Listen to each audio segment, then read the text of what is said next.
Dans cette capsule, on va voir comment résoudre un problème de suite numérique dans l'environnement de la calculatrice. On va partir d'un exemple. On donne le terme général d'une suite qui s'appelle UN. Il est donné ici par la formule UN égale 3n-2. Et on va se mettre d'accord sur le premier terme égale U1. Ça peut être U0, ça peut être autre chose. Voilà. Alors, première chose, on vous demande de calculer les 20 premiers termes. D'une manière générale, on vous demande de calculer des termes de cette suite. Premier réglage au niveau de la calculatrice, on passe au mode suite. Mode, on vient ici activer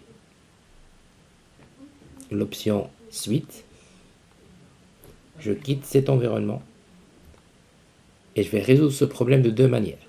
La première, c'est en utilisant une syntaxe très simple. Donc on me demande de calculer les 20 premiers termes, mais tout d'abord on doit saisir la formule de UN. La saisie va se passer dans l'environnement Y. On voit bien que c'est un environnement composé de trois suites, UN, VN, WN. Donc on peut gérer, traiter de manière simultanée trois suites. Pour nous, pour cet exemple, c'est juste UN. Donc je vais encoder 3, la variable N, moins 2. Notre premier indice, c'est 1. Je peux le mettre en 0, mais puisqu'on a la convention U1, donc je laisse en U1. Je quitte cet environnement et je calcule. Première méthode, la syntaxe. Shift, la lettre U, j'ouvre mes parenthèses. On me demande de générer 20 premiers, donc ça commence par 1, virgule, ça se termine par 20. Cette syntaxe me permet de générer les 20 premiers termes. 1, 4, 7, etc. Donc U1 égale 1. U2 égale 4, U3 égale 7, U4 égale 10, etc.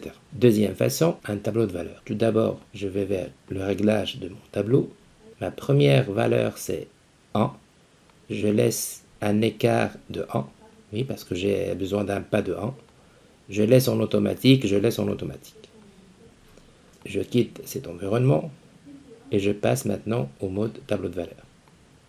U1 égale 1, U2 égale 4, etc., etc. Donc on va... Deuxième question, calculer U13, U205. C'est juste une logique ponctuelle. On a besoin de calculer un terme. Je quitte. Soit je viens ici, j'efface U13. C'est très intuitif. Ça donne 37. U205, ça donne 613. Deuxième façon, toujours avec ce tableau de valeurs, mais je viens tout d'abord régler mon tableau de valeurs. Et je vais maintenant contrôler mes valeurs. Alors pour contrôler mes valeurs, je vais activer Ask. Une fois activé, je quitte. Je passe à mon tableau de valeurs. Et là, je maîtrise mes formules. Donc on me demande U13. Donc N égale 13. Résultat, c'est 37. On me demande U205. Donc le N, c'est 205. Je valide et ça sera 613. 65, etc. Donc avec cette manière de configuration de tableau de valeurs, j'ai mes valeurs ponctuelles. On me demande maintenant de calculer la somme des 30 premiers termes. Je vais tout d'abord générer les 30 premiers termes. Je vais les stocker dans une liste. Stock, je vais les stocker par exemple dans L1. Et je valide. Ils sont stockés dans la liste numéro 1. Je passe faire des calculs de somme sur la liste. Liste. Mes calculs vont se faire dans la partie maths. Et dans la partie maths, j'ai besoin de faire une somme. Donc je passe à 5. De quelle liste? De la liste 1.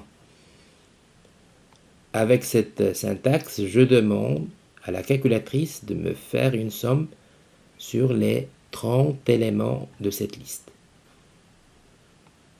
Le résultat, c'est 1335. Je passe maintenant à l'aspect graphique. On me demande de représenter graphiquement les 20 premiers termes. Alors les 20 premiers termes, bon déjà je m'attends à un nuage de points. Donc déjà intuitivement je m'attends à quelque chose de ce genre parce que c'est une logique de fonction linéaire avec une pente positive, c'est-à-dire croissante.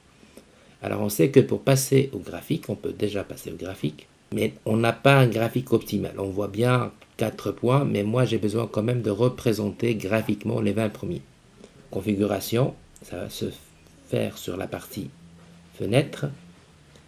Le Nmin 1, le Nmax c'est 20 parce que j'ai besoin de visualiser cette suite sur les 20 premiers termes.